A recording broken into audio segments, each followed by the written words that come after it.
Okay, here it is, last page of the practice exam, and I'm going to just make this real simple by crossing out this question. I know I talked about Henry's Law plenty in the class. I just decided not to put it on this year's test. So spring 2017 semester, this won't be on the test.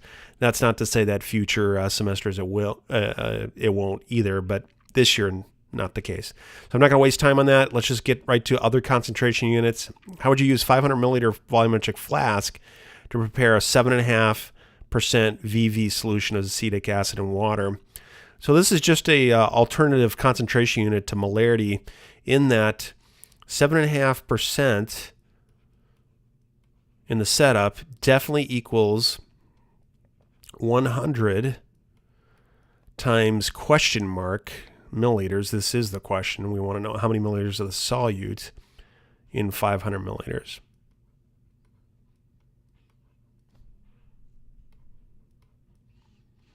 Okay, so how could you use 500 milliliters volumetric flask to prepare 7.5% acetic acid? So how many milliliters of the acetic acid do we need?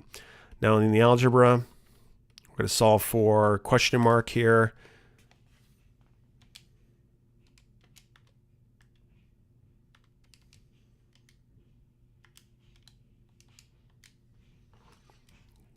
Okay, just doing the algebra where I multiply both sides by 500 and then divide it by both sides by 100, I get 37.5 milliliters.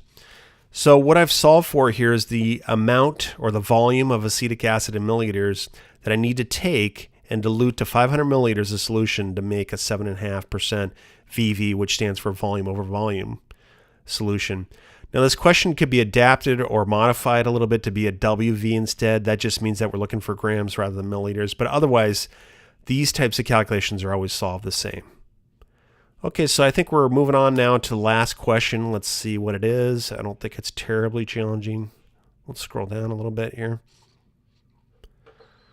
We're looking at how to calculate the osmolarity of, in part A, we're looking at a KBr solution. So what you need to know about this is, and I usually tell you on the back page, is that if you have a KBr solution, aqueous solution, with a molar concentration 0.35 molar, really what's going on is it's fully dissociated because it's a strong electrolyte into K plus Br minus.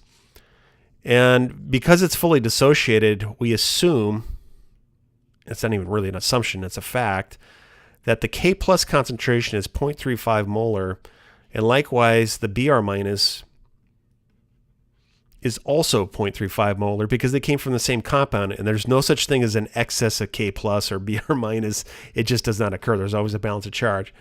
So we've got basically double the amount because they're dissociated like so.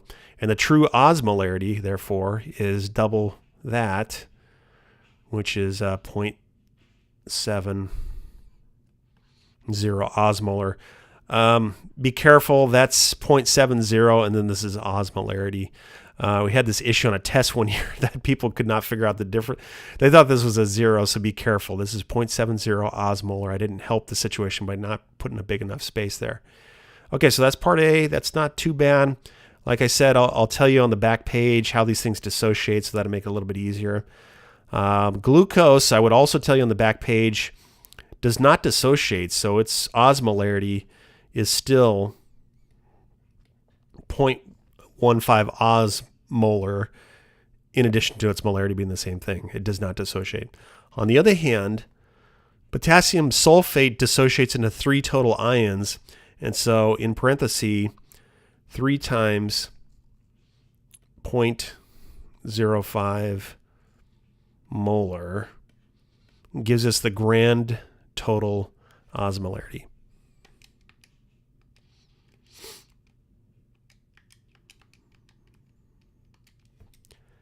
And it looks like